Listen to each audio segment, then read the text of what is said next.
Abra sua Bíblia em Zacarias, capítulo 9, versículos 14 e 15. E hoje a gente vai passear pela Bíblia. A gente tem estudado o livro de Zacarias, e Zacarias e Daniel são chamados de o Apocalipse do Velho Testamento. E muitos dos textos proféticos de Zacarias, eles estão conectados com o livro do Apocalipse. E hoje pela manhã nós começamos a estudar esse texto, os versículos 14 e 15, e como é uma visão, cada figura que é descrita faz parte desse ensino. E a gente, quando interpreta a visão, a gente pega essas figuras que estão sendo vistas, não é? E vai trazendo à luz da Bíblia. O que a Bíblia fala a respeito dessas figuras? E nós estudamos esse texto pela manhã e vimos a primeira figura, que diz que Deus vai soar a sua trombeta e vai descer em guerra para derramar justiça sobre a terra.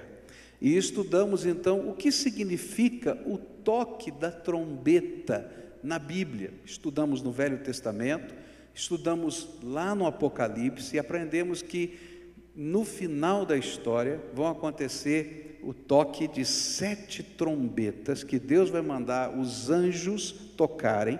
Isso você vai encontrar nos capítulos de 8 a 11 do livro do Apocalipse, não é?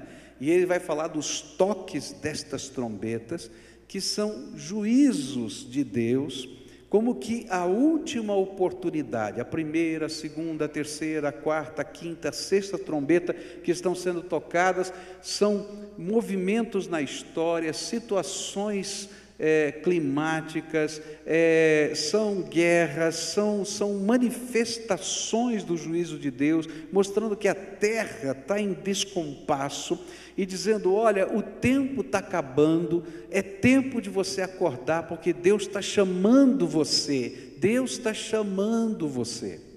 E aí, quando tocar a 7ª trombeta, a oportunidade acaba, o Senhor Jesus volta para julgar toda a terra.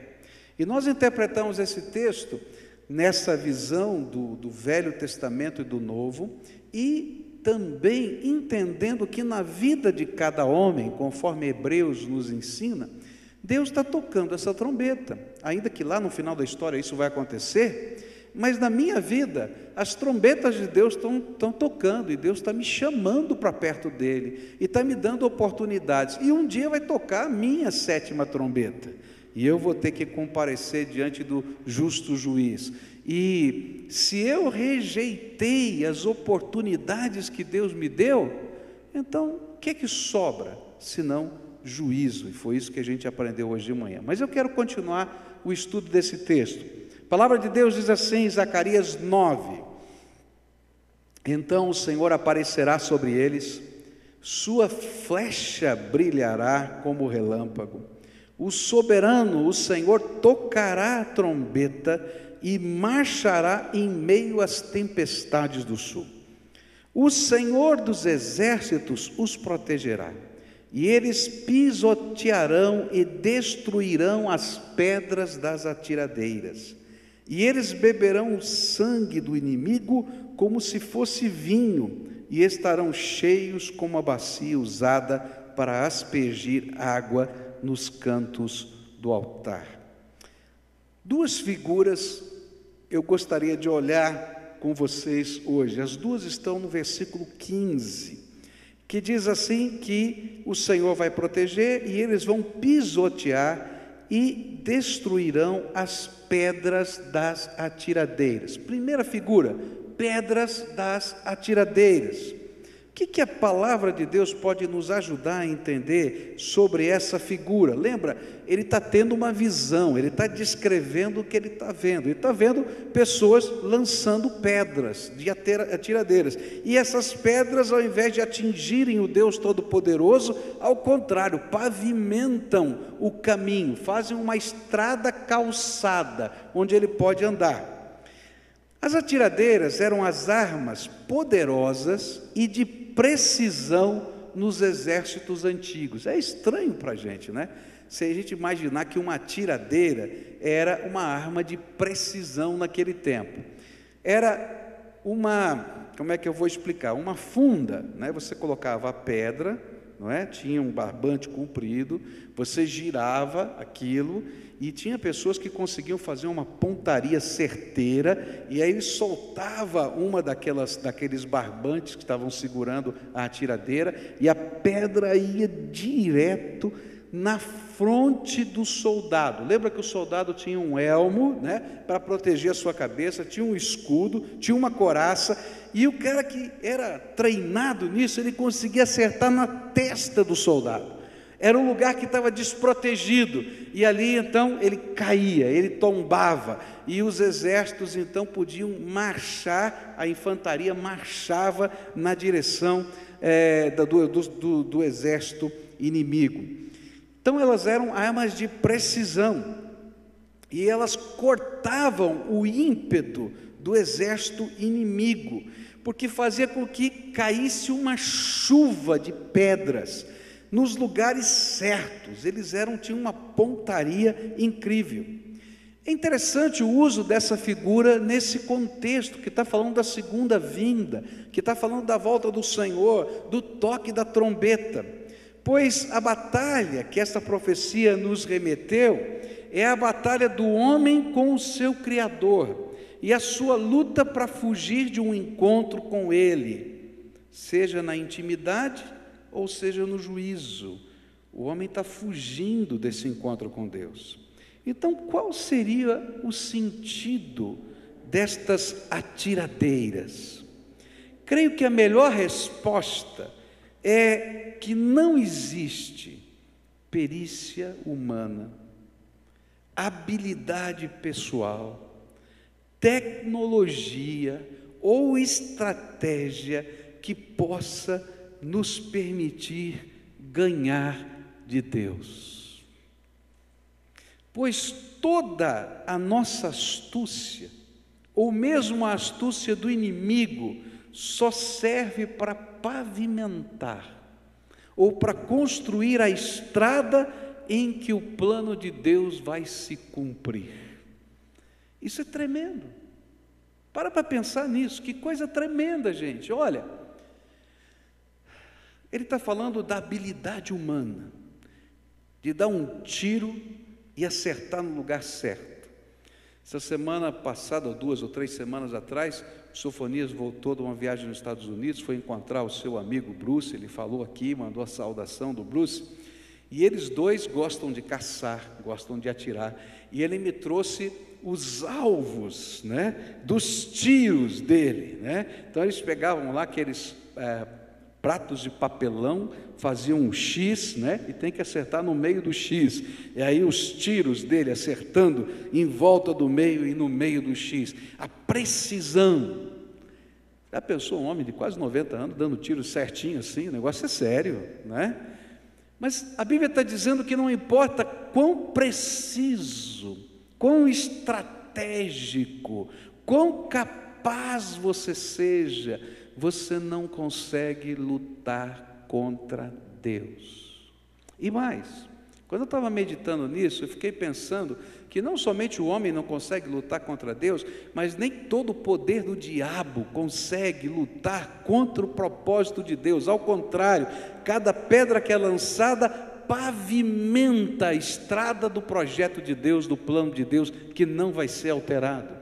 E aí me lembrei de 1 Coríntios, capítulo 2, quando fala o seguinte, que se os principados e potestades soubessem qual era o plano de Deus para a nossa salvação, nunca teriam crucificado a Jesus Cristo. Por quê? No plano de Satanás, matar o Filho de Deus seria acabar com o plano de Deus para a salvação, mas ele não sabia que era Jesus morrendo na cruz e vertendo o seu sangue, o plano de Deus, para que todo aquele que nele crê não pereça, mas tenha vida eterna. E ao invés de destruir o plano de Deus, o diabo pavimentou a estrada onde o plano de Deus se cumpriu. O que a Bíblia está dizendo para a gente é que não dá para fugir de Deus.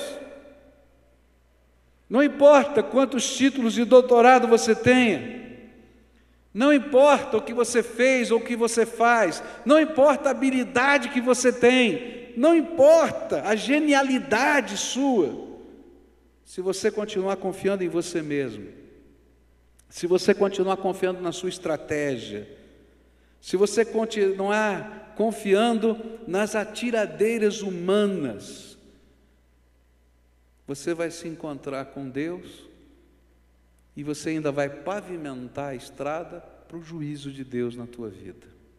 Porque não há outra maneira de a gente se aproximar de Deus, não há uma maneira de a gente ganhar de Deus. A gente precisa se arrepender, reconhecer que a gente é só ser humano, que não consegue fazer nada sem a graça de Deus na nossa vida. E com a graça de Deus, sim, nós mudamos de lado e a gente começa a marchar com o Senhor da história. A minha pergunta para você é muito simples aqui nessa figura. Que atiradeira humana você confia? Que atiradeira humana você confia? Queridos, não importa qual seja a atiradeira humana, ela não funciona. Alguns anos atrás, Deus teve que ministrar na minha vida, porque é interessante como a gente imagina que as atiradeiras humanas estão nos outros, mas não estão na gente. Não é? A quem está usando a atiradeira humana, até quem está confiando no seu taco, vamos conversar assim, tá? É o outro, não sou eu. E Deus teve que trabalhar na minha vida. No começo do meu ministério, eu pregava 12 vezes por semana. Você imagina pregar 12 vezes por semana, preparar 12 sermões, porque a gente não chega aqui para pregar para você e fala qualquer coisa, você tem que estudar a Bíblia, tem que achar esses textos todos, tem que entender, trazer para o coração. Então eu pregava 12 vezes por semana. E eu achava que fazer a obra de Deus era fazer isso, pregar 12 vezes por semana, ganhar o maior número de pessoas para Jesus. E eu não tinha entendido que Deus queria usar o seu povo, que o meu papel é continuar ganhando almas para Jesus, mas é capacitar o povo de Deus para exercício do seu ministério pessoal. E se eu posso capacitar essas pessoas, todas estão aqui para serem servos do Senhor, e vocês começarem a ganhar pessoas para Jesus, levar a palavra de salvação, orar pelos enfermos, cuidar dos necessitados, quão maior vai ser a obra de Deus do que uma pessoa fazendo o máximo que ela possa. E então, Deus teve que arrancar a minha tiradeira.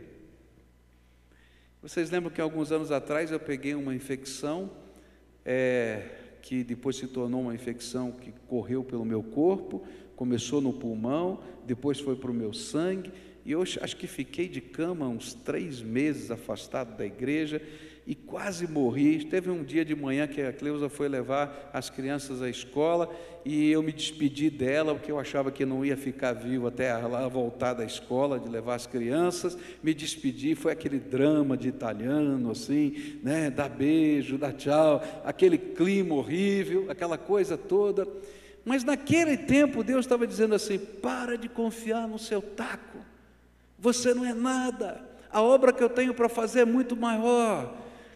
Eu posso usar a tua vida, mas não quero destruir a tua vida. Eu quero que você ensine pessoas a se conectarem intensamente comigo, amarem e servirem ao próximo, e fazerem Jesus conhecido em todos os povos no poder do Espírito Santo. Faz isso, meu filho. E aí eu tive que jogar fora a minha tiradeira e perder o controle. Eu não sei quantos ministérios existem hoje, mais de 300, porque a gente perde o controle. Deus está no controle.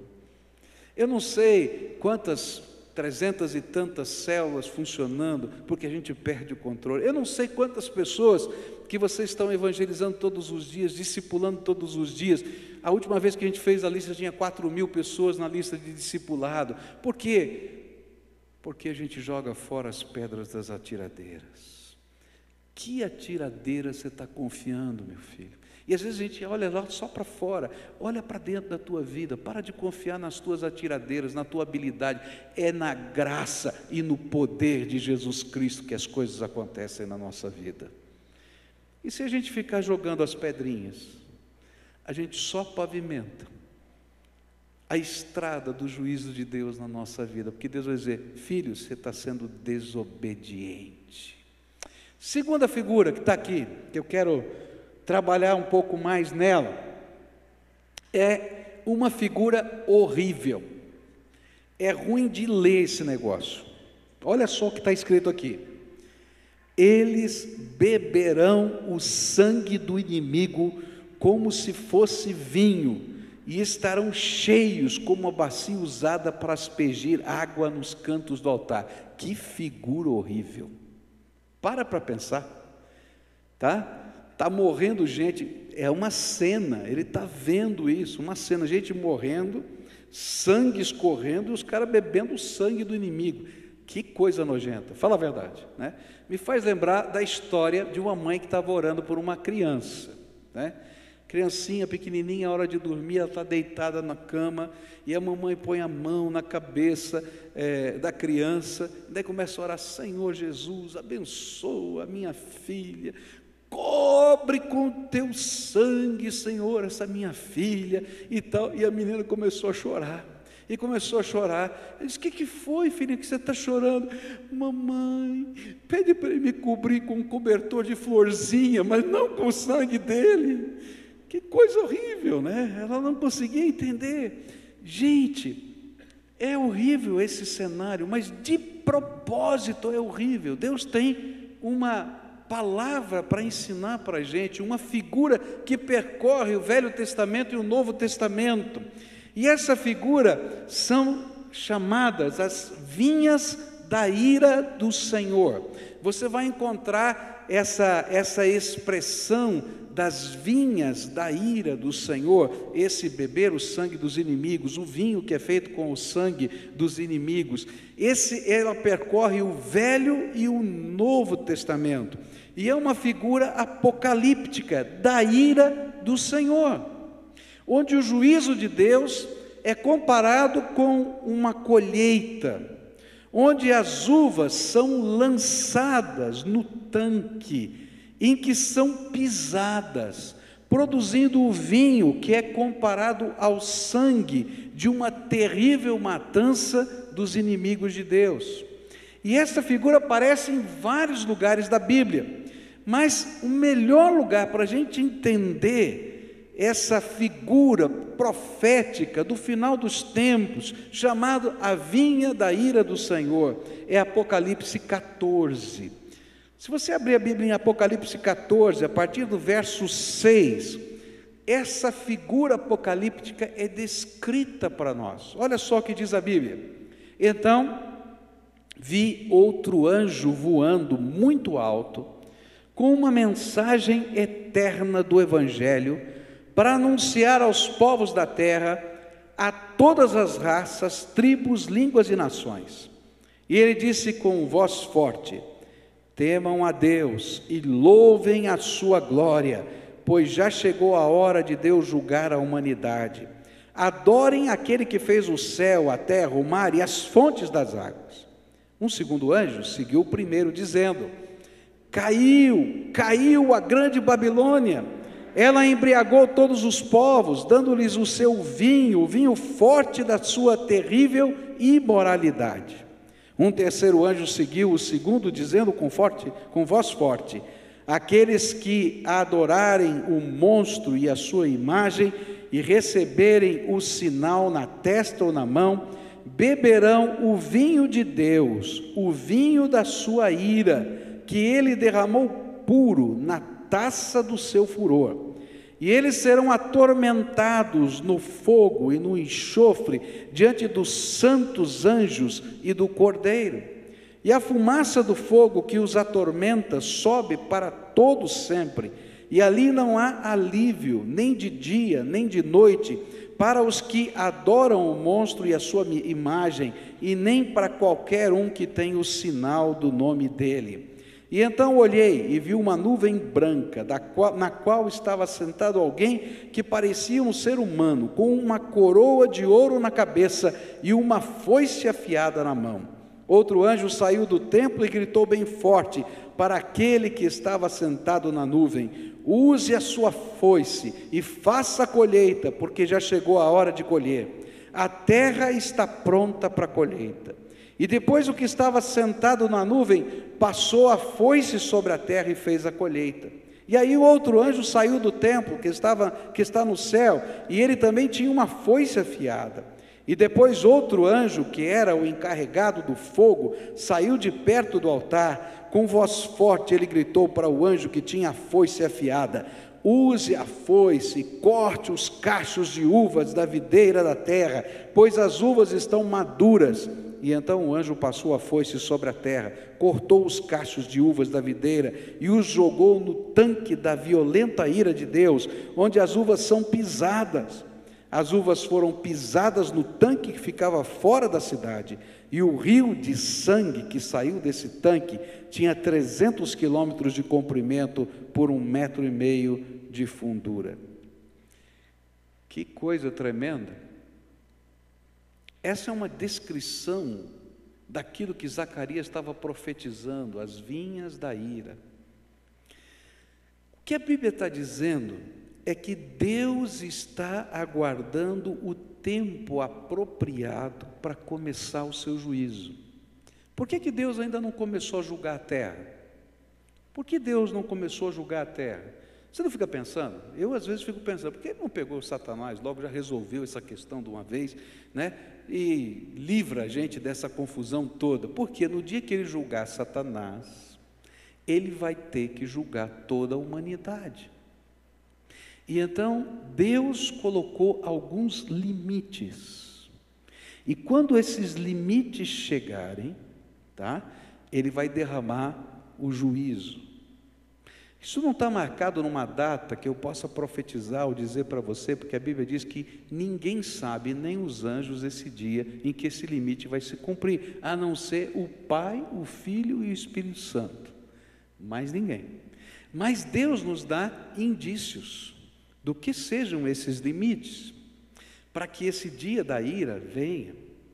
E mais, o próprio texto de Apocalipse, nos versículos 12 e 13, vai dizer para os servos de Deus para terem paciência, suportando os sofrimentos e suportando a perseguição e a morte, porque tudo isso faz parte do plano de Deus de misericórdia para com os homens, mas que um dia vai vir a vinha da ira. E a pergunta que fica é: o tempo do vinho da ira e da colheita está ligado a essa maturidade para o juízo. O que determina a maturidade para a colheita começar?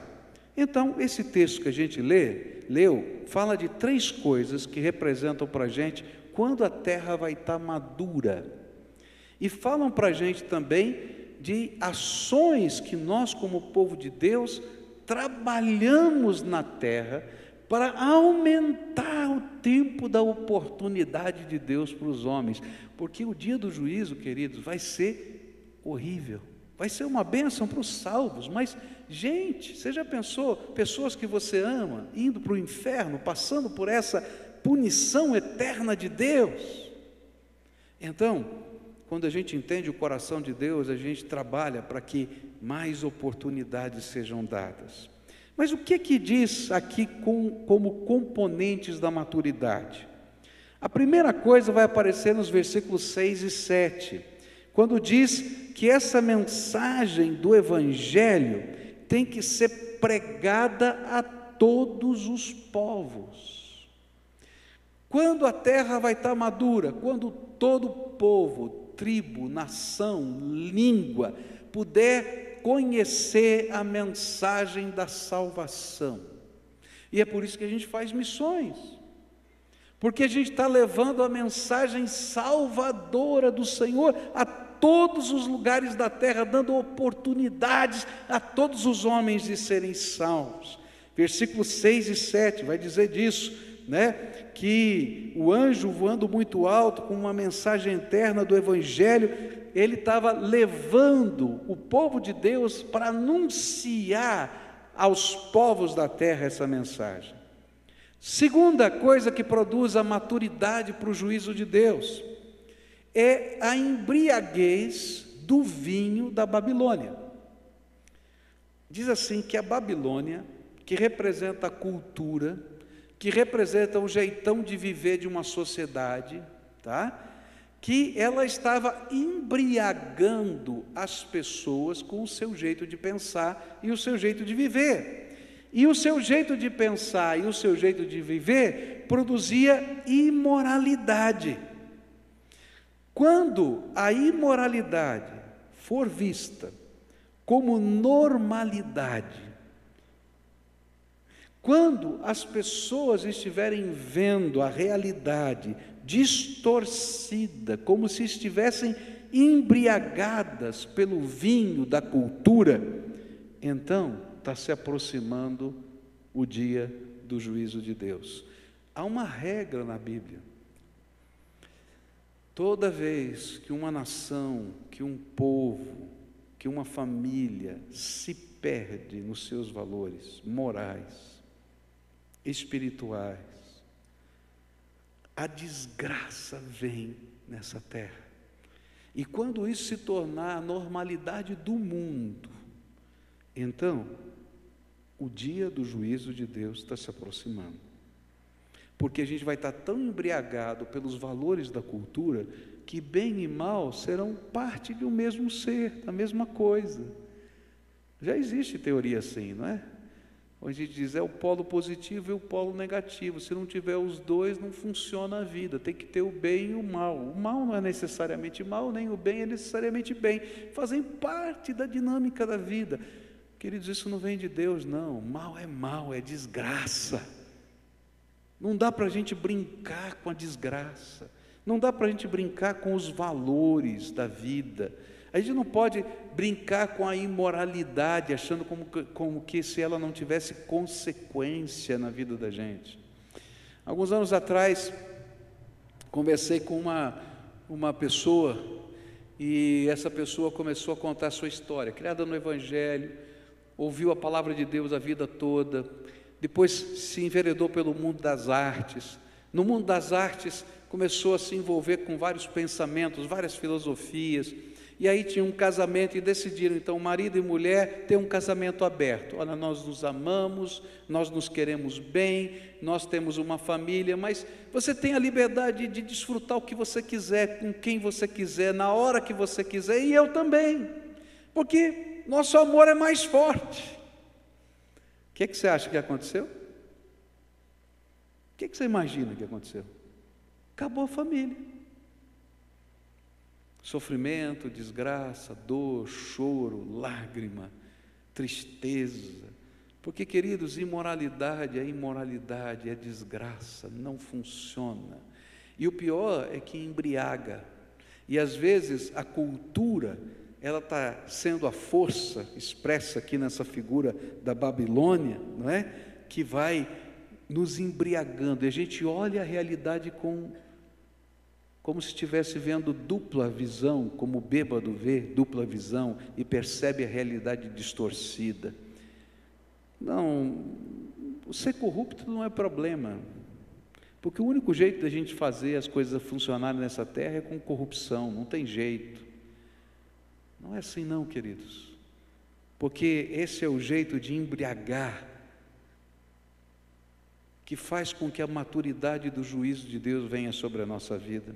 Terceiro elemento que esse texto vai colocar para a gente, está no verso 8, e vai dizer, na verdade, no verso 9, e vai dizer para a gente que o terceiro elemento será a manifestação e o domínio do anticristo, representado pela figura da besta, ou do monstro, na minha versão, que colocará a sua marca de domínio e controle sobre toda a terra. A Bíblia diz assim: um terceiro anjo seguiu o segundo, dizendo com voz forte: aqueles que adorarem o monstro e a sua imagem e receberem o sinal na testa ou na mão. Está dizendo que antes do vinho da ira vão acontecer essas coisas. Para a gente entender melhor, 2 Tessalonicenses 2 vai explicar isso para a gente. Diz assim: não deixem que ninguém os engane com nada disso, pois antes desse dia terá de acontecer a revolta contra Deus, e terá de aparecer o perverso, que está condenado a ir para o inferno. Ele será contra tudo que as pessoas adoram e contra tudo que elas acham que é divino. E ele vai se colocar acima de todos, até mesmo vai entrar e sentar-se no templo de Deus e afirmar que é Deus. Por acaso, vocês não lembram que eu lhes disse tudo isso quando estava com vocês? E vocês sabem também que existe alguma coisa que não deixa que isso aconteça agora, porém no tempo certo o perverso aparecerá. A misteriosa maldade já está agindo, mas o que está para acontecer, acontecerá somente depois que for afastado aquele que não deixa que isso aconteça. E então o perverso aparecerá, e o Senhor Jesus, quando vier, o matará com um sopro e o destruirá com a sua gloriosa presença. O perverso chegará com o poder de Satanás e fará todo tipo de falsos milagres e maravilhas, e enganará com todo tipo de maldade os que vão ser destruídos. E eles vão ser destruídos porque não aceitaram nem amaram a verdade que os poderia salvar. Por isso Deus envia o poder do erro para agir neles, a fim de que acreditem naquilo que é falso. E o resultado disso é que serão condenados todos os que não creem na verdade, mas têm prazer no pecado. Quando isso acontecer, a terra estará madura, pronta para a colheita.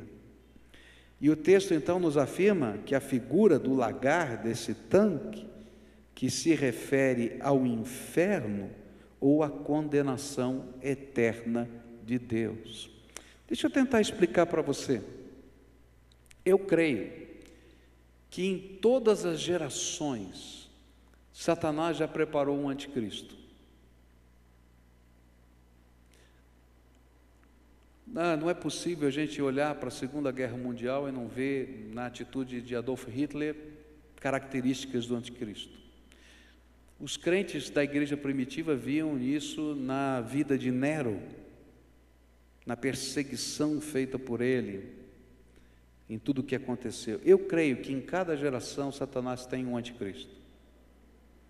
O que faz a diferença é que há algo que impede que esse anticristo imponha a sua ordem de valores na vida das pessoas como regra máxima.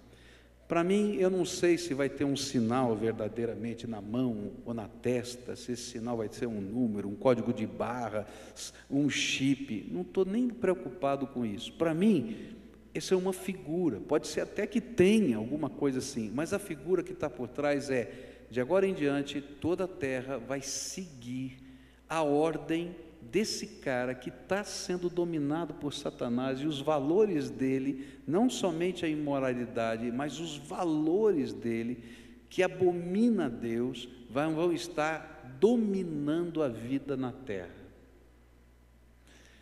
A Bíblia diz que há algo que impede essa manifestação. Sabe o que eu creio que impede a manifestação? Essa é a minha opinião, posso estar errado. É a igreja do Senhor Jesus Cristo. Porque a igreja do Senhor Jesus Cristo está pregando o Evangelho. A igreja do Senhor Jesus Cristo é a voz profética contra esses valores que estão sendo implantados, quer seja da imoralidade ou do poder público que vai contra a vida. E é por isso que eu bato tão forte nessa tecla, porque se a gente vive numa democracia, a gente tem que defender valores que a gente acredita, porque os outros estão defendendo os valores que eles acreditam, e nós às vezes ficamos quietos. Se Deus nos colocou aqui para fazer diferença, e quando isso for retirado, quando a voz dessa igreja for calada, quando não houver mais oportunidade de a gente fazer isso, a manifestação do perverso acontecerá, e aí a terra vai estar madura. Sabe por quê? Porque a Bíblia nos diz que nós somos o sal da terra e a luz do mundo, que preserva a vida aqui. Quando não tem mais nada que preserva, só sobra podridão. E aí, então a terra está pronta para a colheita. E essa colheita representa o inferno, queridos, esse lagar da ira, esse lugar onde está sendo espremido as uvas, esse tanque, nada mais é do que o inferno. Por isso, essa figura é horrenda, porque é uma figura do inferno. Olha só o que a Bíblia diz, versículos 10 e 11 do texto do Apocalipse, capítulo 14. Beberão o vinho de Deus, o vinho da sua ira, que ele derramou puro na taça do seu furor, e eles serão atormentados no fogo e no enxofre, diante dos santos anjos do Cordeiro, e a fumaça do fogo que os atormenta sobe para todo sempre, e ali não há alívio, nem de dia, nem de noite, para os que adoram o monstro, a sua imagem, e nem para qualquer um que tenha o sinal do seu nome. Existe um inferno, de verdade, não é metafórico. E diz que quando a terra estiver madura, começa a colheita, comandada pelo Filho do Homem que está assentado nas nuvens e traz a coroa da vitória na sua cabeça. Meus irmãos, isso é uma figura do reinado de Jesus e implantação do seu reino, e agora chegou o tempo da justiça. E o verso 14 diz isso: vi uma nuvem branca no qual estava sentado alguém que parecia um ser humano, com uma coroa de ouro na cabeça e uma foice afiada na mão. Qual é a lição do vinho da ira? Lá de Zacarias, lá do Apocalipse e de tantos outros lugares da Bíblia. Qual é a lição dessa horrenda figura de um tanque, onde as uvas, que são seres humanos, estão sendo pisados pela ira do Senhor? Queridos, a lição que a Bíblia nos apresenta é a lição do inferno. Há muitas pessoas que dizem não crer que Deus pode mandar alguém para o inferno. Deus é bom, Deus é muito bom. Mas eu falei hoje de manhã, eu vou repetir: não há paz sem justiça, queridos. Não há paz sem justiça, porque a injustiça rouba a paz da tua vida.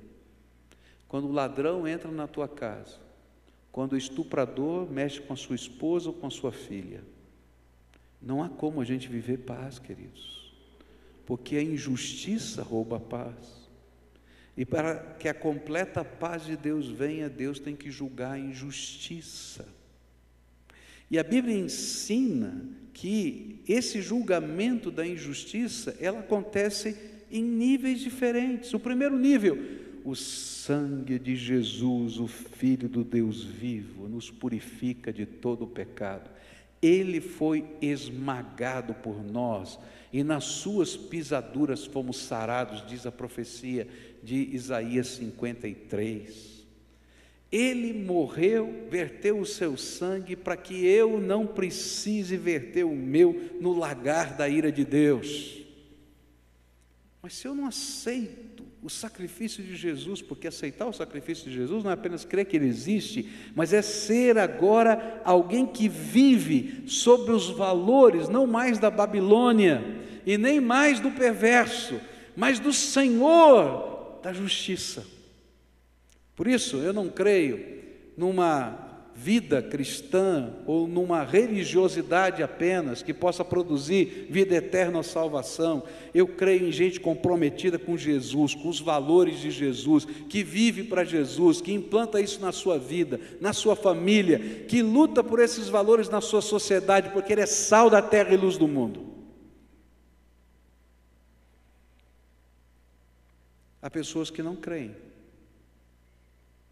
que Deus pode mandar alguém para o inferno.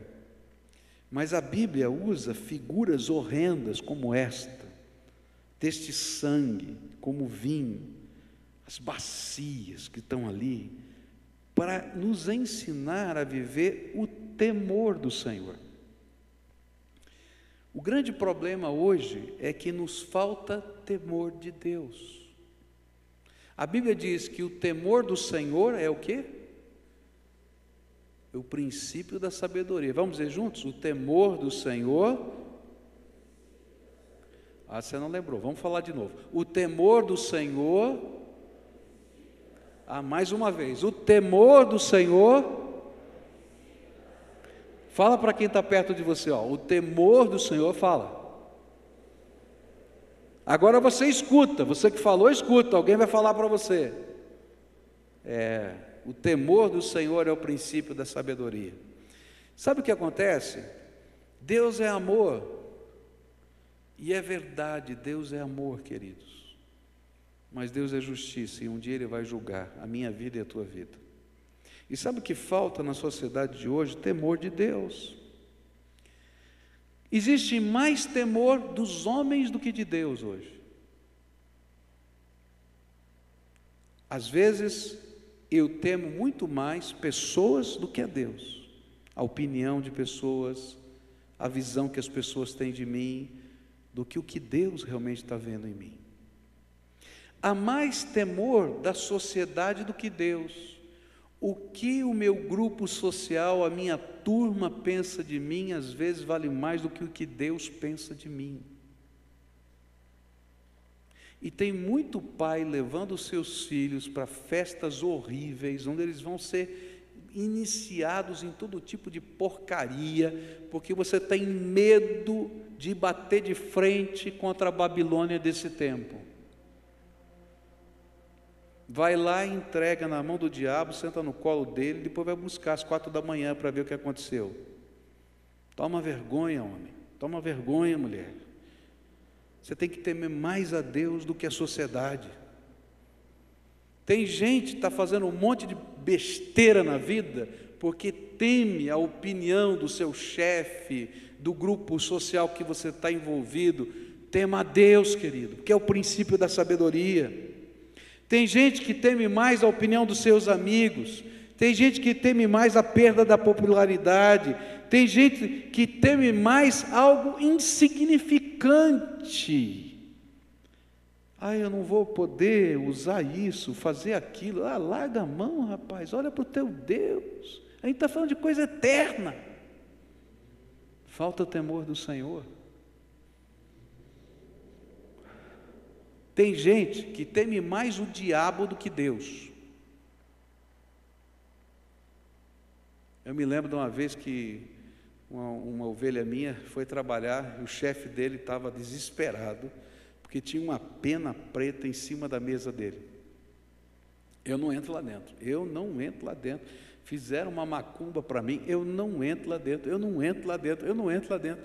E tinha um crente lá, foram procurar no chão da fábrica, né? Esse crente, tem lá um problema com o chefe. Ele foi lá, eu entro lá, foi lá, pegou a pena, jogou fora, tal. O pior é que descobriram de onde veio a pena, era do espanador, do coitado do cara que tinha passado a noite limpando lá, não tinha nada de macumba. Mas tem gente que teme mais o diabo do que Deus. Não é verdade o que eu estou falando? Sabe por quê?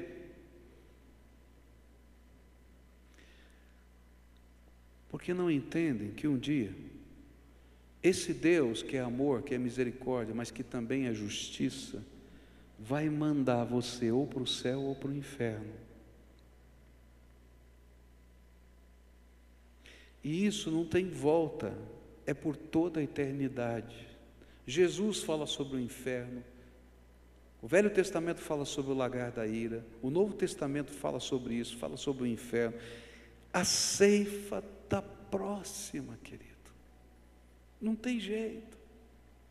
E a única maneira, presta atenção, a única maneira da gente estar preparado para esse dia do juízo de Deus, não são as atiradeiras da gente, é a gente ouvir a voz do Espírito que está falando para a gente: olha, o tempo está acabando, o tempo está acabando, o tempo está acabando. Aproveita a oportunidade que eu estou te dando. Quantas vezes Deus já bateu na porta do teu coração? Quantas vezes Ele já cercou a tua vida de amor, misericórdia, graça? Quantas vezes Ele já respondeu às suas orações? Quantas vezes Ele mexeu na estrutura do cenário da tua vida para você acordar? Quantas vezes as trombetas de Deus tocaram? Quantas vezes você tentou usar as atiradeiras e viu que não funcionava, só para Deus dizer para você: filho, não tem jeito, a tua luta comigo não funciona, está na hora de se render. Mas tem gente que vai passar a vida inteira lutando com Deus e achando que vai dar um jeitinho, e não tem jeitinho, queridos, porque onde há justiça não há jeitinho. E naquele dia em que a gente se deparar com o Senhor, só tem uma maneira da gente passar por esse juízo, porque a nossa conta corrente está sempre negativa, não tem jeito, porque eu e você somos pecadores. Então, o que a gente vai precisar é que Jesus, o Filho de Deus vivo, que se fez carne, que habitou entre nós, que ensinou os valores do céu para a nossa vida, que tomou o meu lugar na cruz do Calvário, que desceu ao Hades, o lugar do sofrimento, ainda não é o tanque da ira, mas é a prisão preventiva, desceu lá,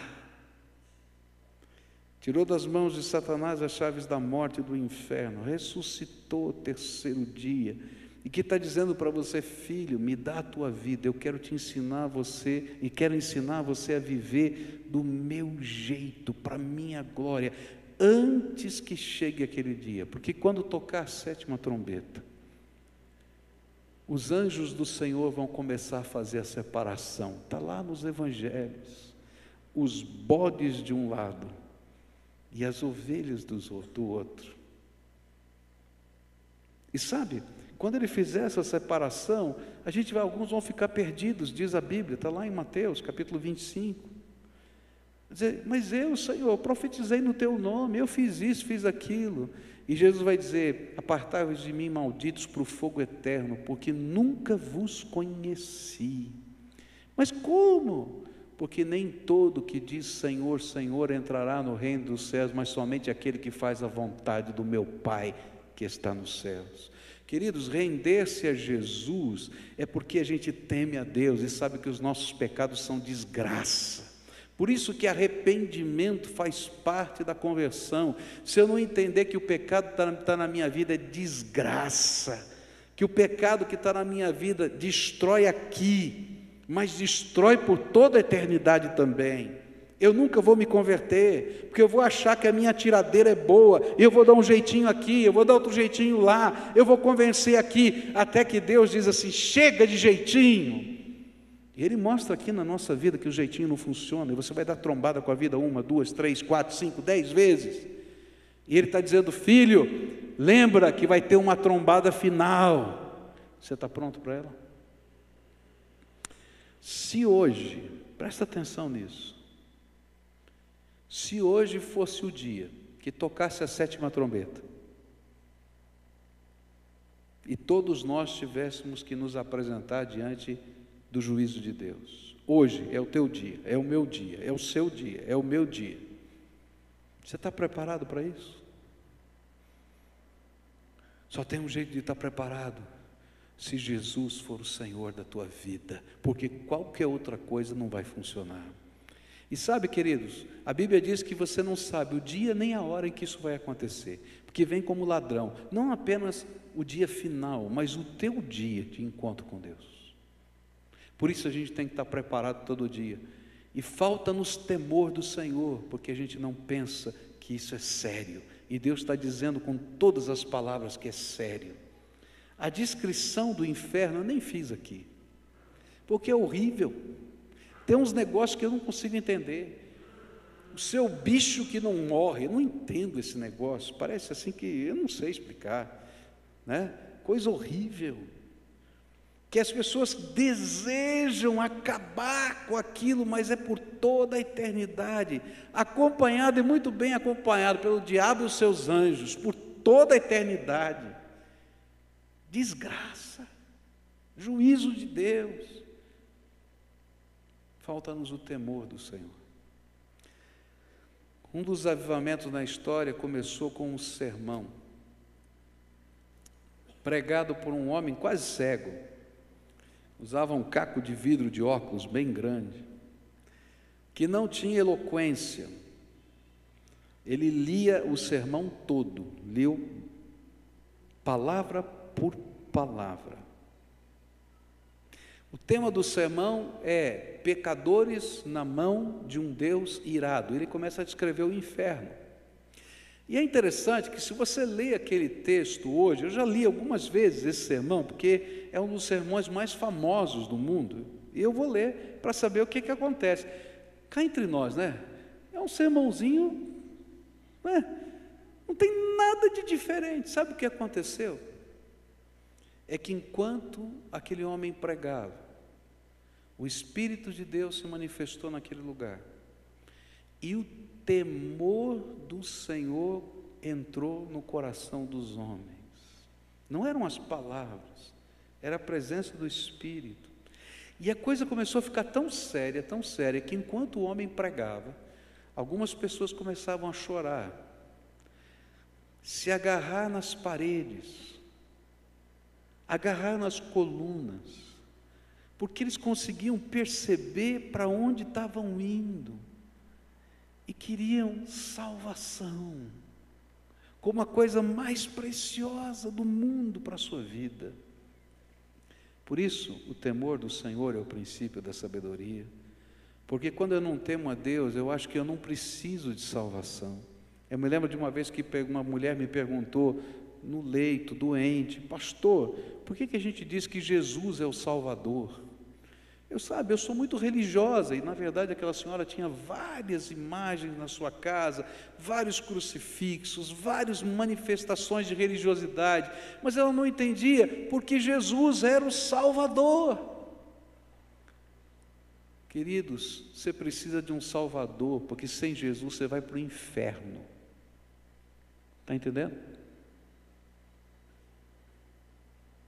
Não tem atiradeira humana que dê certo. Você precisa de Jesus. Precisa de Jesus perdoando os seus pecados. Você precisa de Jesus transformando a tua vida. Você precisa de Jesus para você educar os seus filhos. Você precisa de Jesus para viver nessa sociedade corrupta. Você precisa de Jesus. Você precisa de Jesus. Nessa noite eu queria orar por você, como a gente sempre faz. Mas como eu gostaria que o temor do Senhor viesse sobre o seu coração. Não porque um clima de medo foi instalado aqui, mas porque o Espírito de Deus pode abrir o nosso coração e a nossa mente para entender que essa coisa é séria.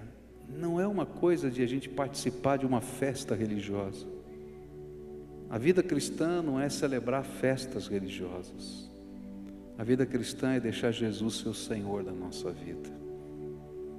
A vida cristã é ser parte daqueles que tocam a trombeta de Deus, anunciando a oportunidade de Jesus antes que Ele volte. A vida cristã é quando a gente abre a casa, porque a gente quer orar pelos enfermos, a gente quer abençoar os que estão feridos. Quando a gente vai visitar as pessoas cheias de amor. A vida cristã é desprendimento. A vida cristã é entender que essa vida de fato é uma passagem, mas que a gente não volta para cá, não. O destino eterno está sendo definido. A Bíblia diz: ao homem está destinado a morrer uma só vez, vindo depois disso o juízo de Deus. A oportunidade é agora. A oportunidade é agora. A oportunidade é agora. Você pode fazer o que você quiser, mas você sabe que um dia todos nós vamos nos encontrar com o Senhor. E nesta hora eu queria orar por pessoas que não têm certeza da sua salvação. Presta atenção no que eu estou falando. Se hoje fosse o dia de você se apresentar diante do Senhor, você diz: eu não tenho certeza se eu estaria no céu de Deus. Sabe por quê? Porque quando Jesus é o Senhor da nossa vida, o Espírito de Deus testifica ao nosso espírito Espírito, que nós fomos selados, que nós fomos marcados com a bênção da promessa de Deus, e que não porque nós somos merecedores, mas o sangue de Jesus nos purificou. Nós somos marcados pelo arrependimento, nós somos marcados pela entrega, nós somos marcados pela mudança de vida. Querido, se você não tem certeza da sua salvação, é porque alguma coisa não vai bem aí no teu coração. Porque se Jesus estivesse aí dentro e o Espírito Santo estivesse aí, Ele testificaria: já te lavei, já te purifiquei, vive comigo, anda comigo, tem uma nova missão para você, porque você agora, desde que você foi lavado e selado, se torna ministro do reino de Deus.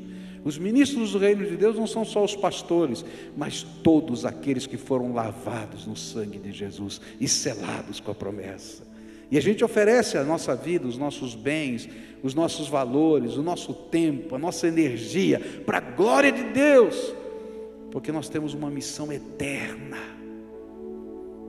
Eu quero orar com aqueles que não têm certeza de salvação. E quando eu orar por isso, eu vou convidar você a fazer uma entrega muito séria. De hoje em diante, se você quer ter certeza da sua salvação, você não vai ser mais dono do seu nariz. Jesus vai ser o dono da sua vida. Ninguém na terra, nenhuma igreja, nenhum pastor, nenhum líder religioso pode ser dono da tua vida. Só Jesus. E Jesus vai entrar no teu coração, vai invadir a tua alma, vai começar uma limpeza, uma transformação. E se tiver alguma coisa que Satanás enredou você está algemado, o poder do sangue de Jesus vai começar a quebrar essas correntes. E vai haver libertação de hoje para toda a eternidade. E sabe o que vai acontecer? Teu nome vai ser escrito pelo Senhor, esse que vai descer nas nuvens e todo olho vai ver, no livro da vida. Apocalipse 20 diz que no julgamento vão se abrir os livros, e nesses livros a gente vai ver o que aconteceu, e cada um vai receber a punição conforme as suas obras. Mas Deus, depois de olhar esses livros, Ele vai dar uma olhadinha no lado, no livro da vida, e vai ver o nome de alguém que está escrito lá.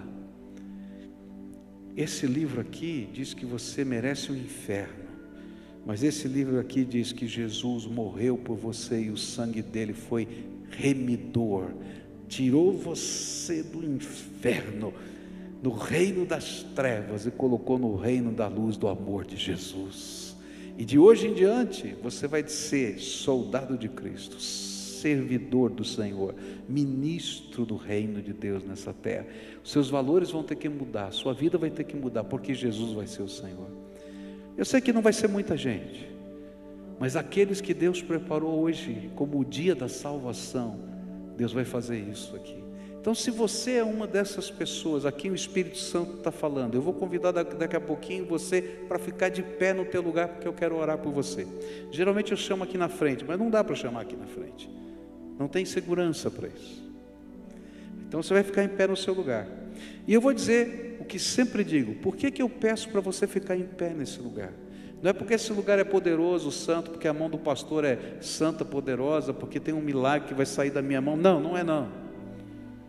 É para que você saiba se você se rendeu ou não.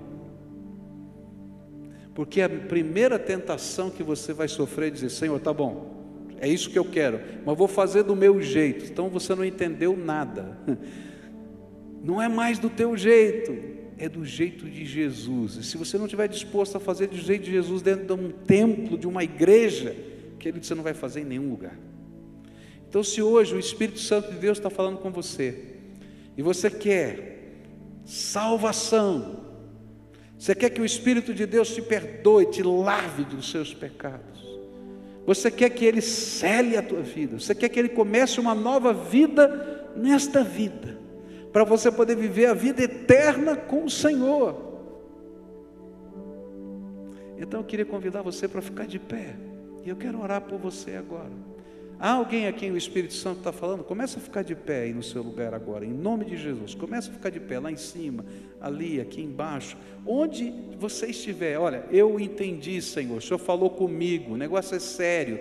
Eu estou colocando a minha vida nas tuas mãos, do teu jeito, para a tua glória, do teu reino. Prepara a minha vida. Eu quero ter essa certeza que só o teu Espírito dá. Eu me arrependo dos meus pecados. Você está entendendo? Então agora quero orar por você.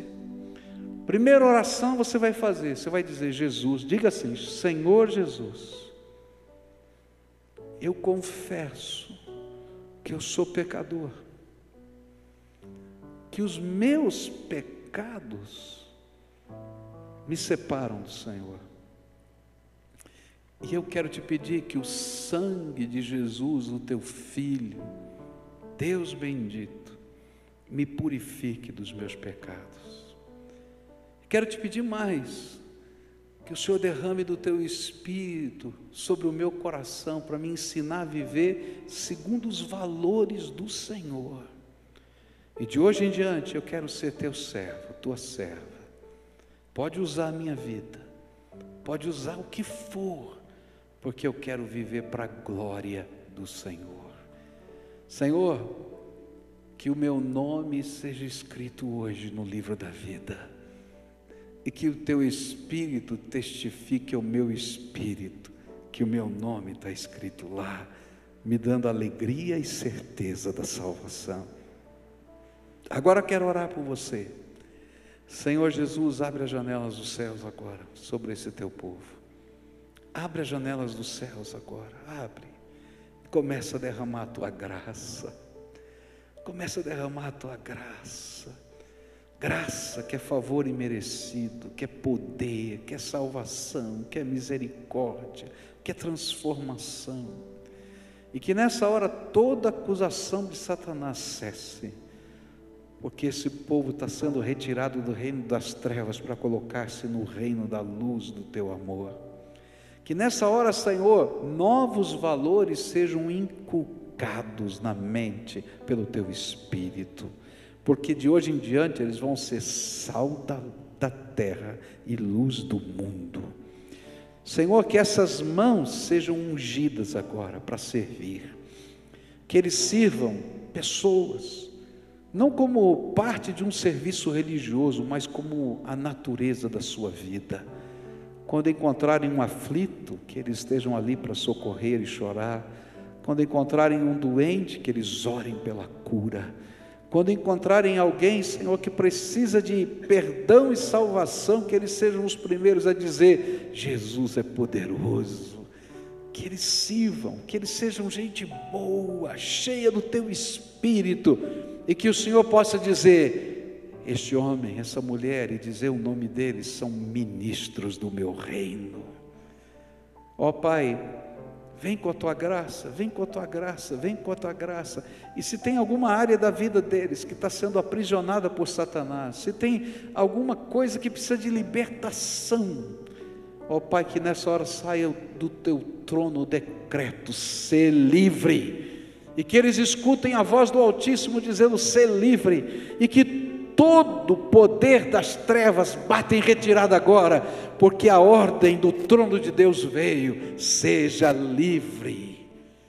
Ó Senhor, que a tua bênção esteja sobre eles, que essa casa seja bendita, quando eles se levantarem de manhã, quando eles se deitarem à noite, que eles sejam benditos do Senhor, quando eles passarem por uma porta, quando eles entrarem ou saírem, eles sejam benditos do Senhor, porque o Senhor há de estar com eles todos os dias, até a consumação dos séculos. Fica com eles e abençoa. É aquilo que oramos em nome de Jesus. Amém